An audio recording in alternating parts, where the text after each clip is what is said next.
पंजाब में हिमाचलियों से वसूला जा रहा खालसा टैक्स, कर्मचारियों के ट्रांसफर पर रोक, मेडिकल शिक्षकों की छुट्टियां घटाई। इन सब के अलावा और भी बहुत कुछ रहेगा इस बुलेटिन में। आप देख रहे हैं इनॉक्स न्यूज। तो आइए जानते हैं अब तक की बड़ी खबरें।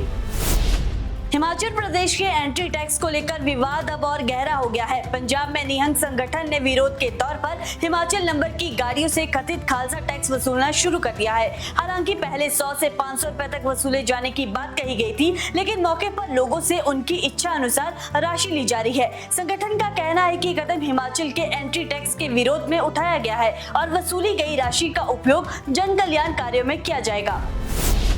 एनजीटी की प्रधान पीठ नई दिल्ली ने सोलन जिले के कसौली क्षेत्र में स्थित एक औषधि निर्माण इकाई के खिलाफ दायर याचिका पर सुनवाई करते हुए संबंधित पक्षों को नोटिस जारी किया है। आरोप है कि इकाई में जनरेटर सेट और औद्योगिक मशीनरी से निर्धारित सीमा से अधिक ध्वनि प्रदूषण हो रहा है। साथ ही औद्योगिक अपशिष्ट के अधिक उत्सर्जन और सिंचाई जल के अनधिकृत उपयोग का भी आरोप लगाया गया है। वहीं एनजीटी ने मामले में आगे की सुनवाई के लिए पक्षों को नोटिस जारी कर जवाब तलब किया है।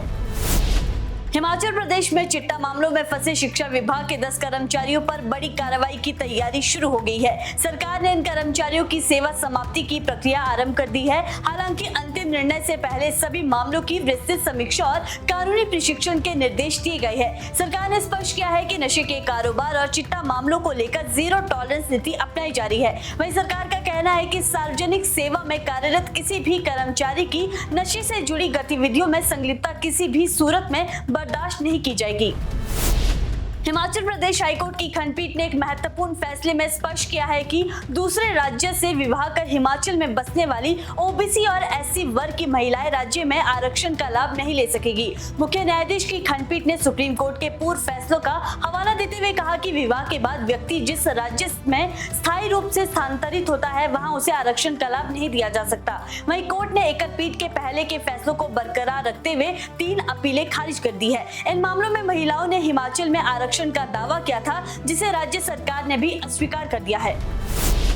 हिमाचल सरकार ने मेडिकल शिक्षकों की छुट्टियों को लेकर बड़ा फैसला लिया है। नई अधिसूचना के तहत मेडिकल टीचर्स को मिलने वाली 20 दिन की एकेडमिक लीव घटाकर अब 8 दिन कर दी गई है। साथ ही इन छुट्टियों के दौरान टीए, डीए और अन्य खर्चों का भुगतान भी सरकार नहीं करेगी। वहीं 1 अप्रैल 2026 के बाद नियुक्त होने वाले नए सहायक प्रोफेसरों के लिए भी छुट्टियों का नया नियम लागू कर दिया गया है। उन्हें साल भर में कुल 35 दिन का अवकाश मिलेगा, जबकि अर्जित अवकाश यानी ईएल 30 दिन से घटाकर 15 दिन कर दी गई है।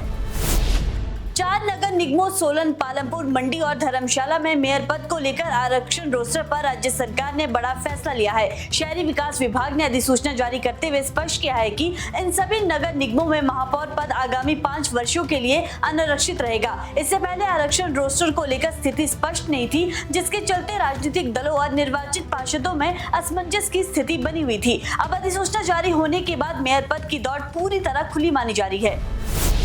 हिमाचल सरकार ने जनगणना 2027 के कार्य में तैनात 20,630 कर्मचारी और अधिकारियों के तबादलों पर 31 मार्च 2027 तक रोक लगा दी है। सामान्य प्रशासन विभाग ने सभी विभागाध्यक्षों और जिला उपायुक्तों को इस संबंध में निर्देश जारी कर दिए हैं। सरकार का कहना है कि जनगणना एक महत्वपूर्ण राष्ट्रीय कार्य है, जिसे समय सीमा के भीतर सुचारू रूप से पूरा करने के लिए कर्मचारियों की निरंतर उपलब्धता जरूरी है। इसी कारण जनगणना ड्यूटी में लगे अधिकारियों और कर्मचारियों के स्थानांतरण पर ये रोक लगाई गई है।